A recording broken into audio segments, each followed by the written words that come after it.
Hi friends, host Eric here, talking with famous people, and I've been thinking a bit more about my conversation with Samuel the other day. Uh, Foremost, let me just say, I suspect he's an ENTJ, not an ESTJ.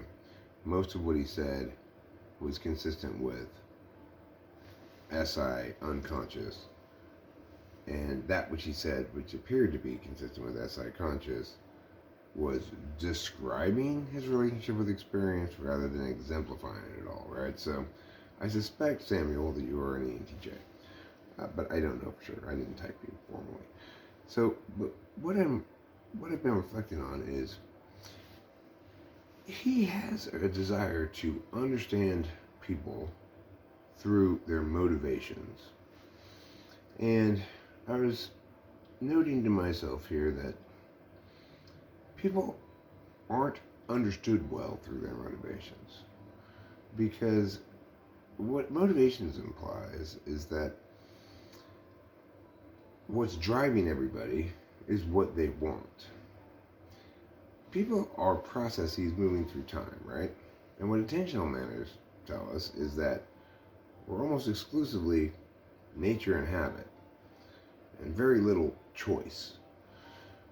We make choices in how our nature and habit expresses in a given instance, but we don't make choices as to how we're going to pay attention, really.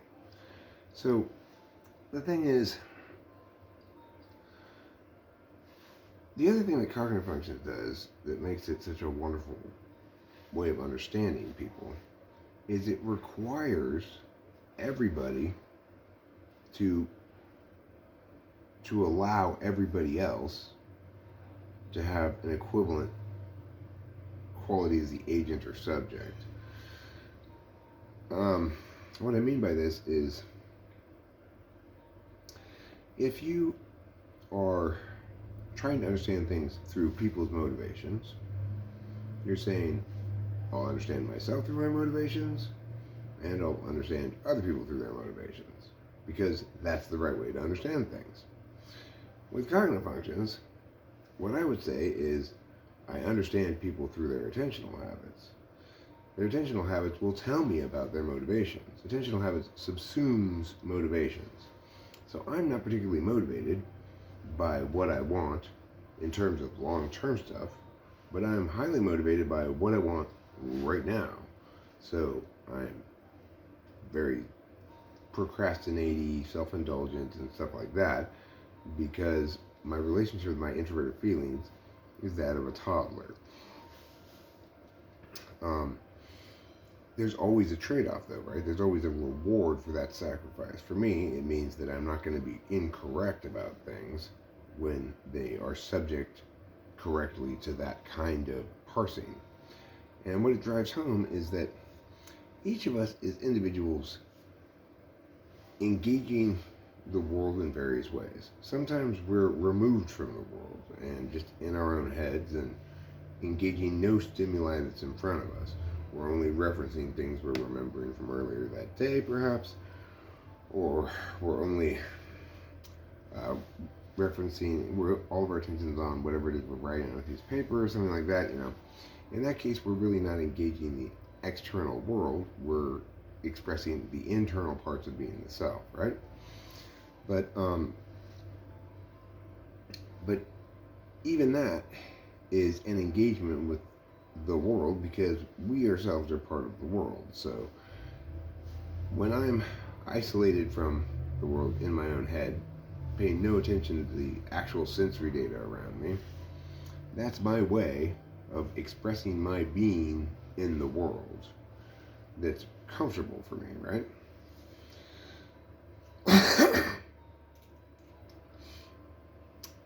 You might say that I'm motivated to be logically correct, but I'm not. I'm habituated to it. I am, by nature, parsing with that deliberative approach. But of course, FI is just as valid a deliberative approach. You might call FI the deliberation of compromise, or of competing interests.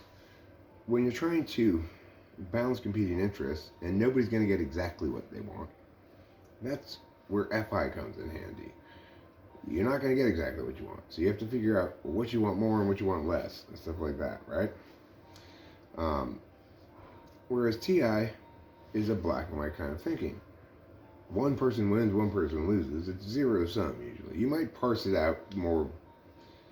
You win this point, you win that point, but it's still going to be zero sum like that because it is black and white thinking.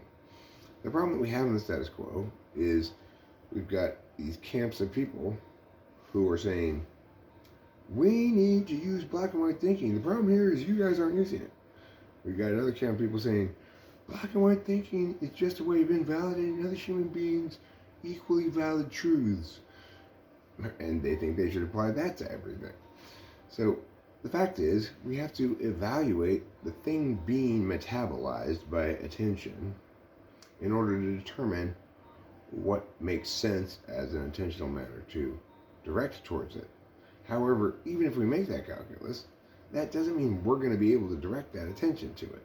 Because, in fact, we are products of our nature and our habits much more than we are products of our motivation.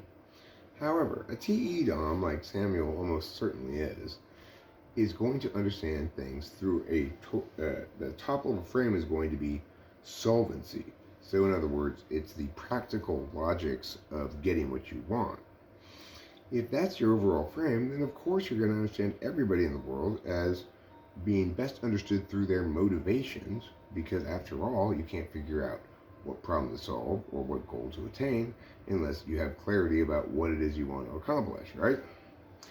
So the conversation with Samuel really proves what I'm saying here, right? That we each of us project onto the world our frames of reference in various ways.